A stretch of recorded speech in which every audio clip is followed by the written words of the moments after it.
What's going on? Welcome back to Full Effect Gaming. Today we're going to be going over the gimbal lock for the Osmo Pocket by PolarPro.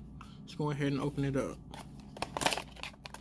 So inside, you get the normal packaging with the warranty, instructions, and all that stuff. User guide. So that's on that. We'll just go ahead and put that to the side. Here you have the gimbal lock itself. Go ahead and pop that out. Put that to the side, set the box to the side.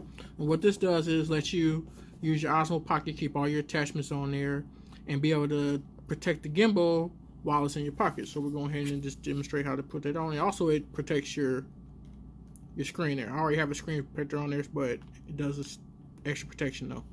So you're going ahead, flip it around like that. You just slide it on. That's it. And it's on. Keeps the gimbal protected, keep your screen protected.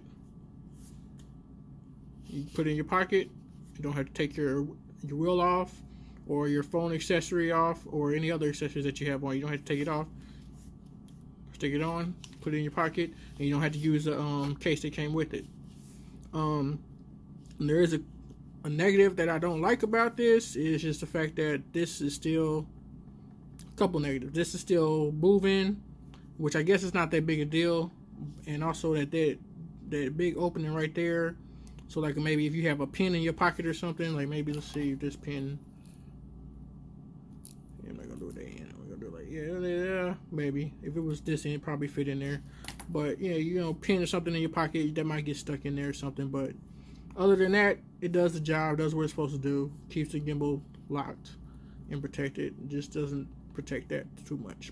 Yeah, but other than that, I think it's a pretty good investment. If you want to, like, if you're quickly on the go and you want to keep your attachments on there, it's $24 from the PolarPro website. It's Full Effect Gaming. See you on the next one.